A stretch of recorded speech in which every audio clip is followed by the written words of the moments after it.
Salam tetap sehat. Apa kabar Anda hari ini? Semoga tetap sehat. Video kali ini saya ingin berbagi dengan Anda hal yang sederhana, tetapi dampaknya sangat signifikan.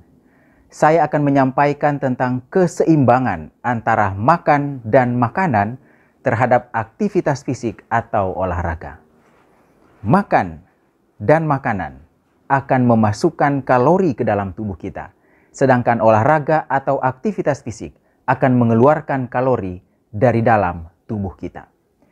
Keseimbangan antara keduanya menjadi dasar dari sehatnya seseorang. Sayangnya, fakta yang dihadapi justru adalah ketidakseimbangan, di mana orang lebih banyak makan dibandingkan dengan bergerak atau berolahraga atau beraktivitas fisik. Sehingga yang terjadi yaitu orang lebih banyak memasukkan kalori ke dalam tubuh dibandingkan dengan mengeluarkan kalori dari dalam tubuhnya. Sehingga terjadilah kelebihan kalori, penimbunan lemak, dan akhirnya penyakit tidak menular, kesakitan, penderitaan, bahkan kematian. Inilah yang saya sebutkan di awal, hal yang sederhana tetapi memiliki dampak yang sangat signifikan di dalam kehidupan seseorang. Mari kita lihat beberapa contoh berikut. Bila kita berjalan cepat 7 km per jam selama 30 menit, maka kalori yang dikeluarkan oleh tubuh kita adalah sebesar 150 kalori bagi yang memiliki berat badan sekitar 60 kg, atau 186 kalori bagi yang memiliki berat badan sekitar 70 kg, dan 222 kalori bagi yang memiliki berat badan sekitar 80 kg. Tetapi kemudian, bila orang ini makan 1 centong nasi saja, sekitar 100 gram, maka ia memasukkan ke dalam tubuhnya sekitar 180 kalori. Coba perhatikan, olahraga 30 menit, jalan cepat 7 km per jam, tidak cukup atau hampir tidak cukup untuk mengeluarkan energi atau kalori dalam tubuh kita, karena makan nasi 1 centong saja. Belum lagi bila ditambah dengan makanan lain. Dan pada kenyataannya kita memang tidak pernah makan nasi saja. Kita masuk pada contoh yang berikut. Bila seseorang bermain badminton selama 30 menit, maka kalori yang dikeluarkan oleh tubuhnya adalah sebesar 135 kalori bagi yang memiliki berat badan sekitar 60 kg, atau 167 kalori bagi yang memiliki berat badan sekitar 70 kg, dan 200 kalori bagi yang memiliki berat badan sekitar 80 kg. Tetapi kemudian, bila orang ini selesai main badminton, dia makan 3-4 bungkus dodol Manado, dodol air madidi, maka ia memasukkan ke dalam tubuhnya sekitar 373 kalori. Alih-alih mengeluarkan kalori dari bermain badminton, malah menimbun kalori. Contoh yang berikut. Bila seseorang berolahraga sepeda gunung selama 30 menit, maka kalori yang dikeluarkan oleh tubuh adalah sebesar 255 kalori bagi yang memiliki berat badan sekitar 60 kg, atau 316 kalori bagi yang memiliki berat badan sekitar 70 kg, atau 377 kalori bagi yang memiliki berat badan sekitar 80 kg. Tetapi kemudian selesai bermain sepeda gunung, bila orang ini makan keripik tempe 100 gram atau sekitar 4-5 lembar keripik tempe, maka ia memasukkan ke dalam tubuhnya sebesar 581 kalori. Berharap terjadi penurunan berat badan, yang terjadi adalah sebaliknya, penimbunan massa lemak dan peningkatan berat badan. Mari kita lihat beberapa tabel berikut ini tentang jumlah kalori dari makanan dan aktivitas fisik.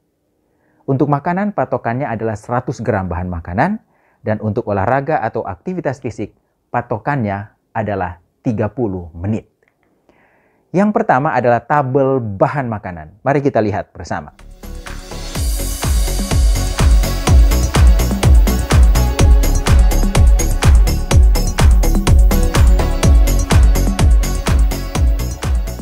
Berikutnya adalah tabel aktivitas fisik, termasuk olahraga. Mari kita lihat berapa banyak kalori yang dikeluarkan dari aktivitas fisik yang biasanya kita lakukan per 30 menit kegiatan.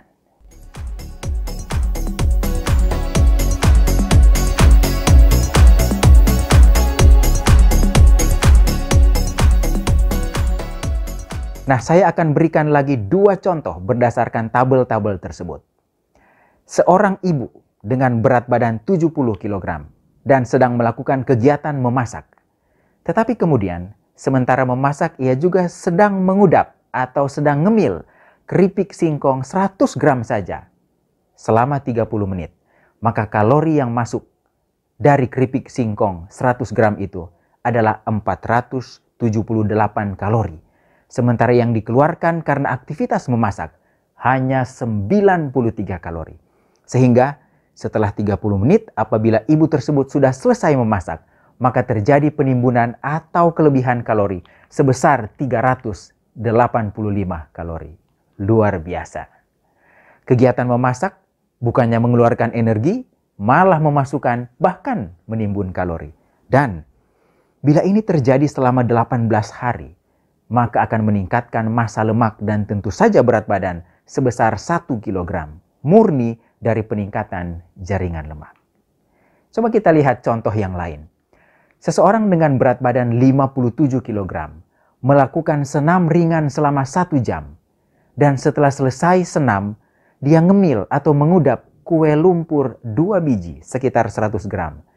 Maka kalori yang keluar sebesar 2 kali 90 kalori karena 1 jam dia melakukan kegiatan, itu artinya 180 kalori. Tetapi kemudian diganti dengan 291 kalori dari kue lumpur 2 biji. Sehingga kelebihan kalori atau lebih tepatnya penimbunan kalori adalah 111 kalori. Dan ini bila berlanjut setiap hari, maka dalam waktu 2 bulan akan terjadi peningkatan massa lemak sebesar 1 kg. Mungkin ini kelihatannya kecil, tetapi ini baru dari kelebihan kue lumpur setiap hari. Bagaimana dengan kelebihan kalori dari bahan-bahan makanan lain karena kebiasaan kita ngemil? Mari kita pikirkan dan cermati hal sederhana tetapi berdampak sangat signifikan di dalam kehidupan, bahkan bisa mengancam kesehatan kita. Sebagai kesimpulan, kalori dari makanan yang kita makan jauh lebih tinggi dibandingkan kalori yang dikeluarkan dari dalam tubuh melalui kegiatan fisik termasuk olahraga. Tidak heran, anjuran-anjuran termasuk dari WHO menganjurkan kita beraktivitas fisik minimal, sekali lagi saya garis bawahi kata minimal, 30 menit per hari. Dan minimal 5 kali dalam seminggu. Bahkan untuk tujuan tertentu seperti menurunkan berat badan dan mengendalikan kadar gula darah, dianjurkan minimal 60 menit per hari. Dan sementara itu, kita tetap dianjurkan untuk mengontrol jumlah makanan yang kita makan. Mengingat sedikit saja kelebihan makanan akan menyebabkan pemasukan kalori yang cukup signifikan dalam tubuh kita. Sementara aktivitas fisik yang tampaknya banyak belum tentu akan mengeluarkan energi yang signifikan di dalam tubuh kita. Semoga kita tetap sehat. Ayo makan cerdas.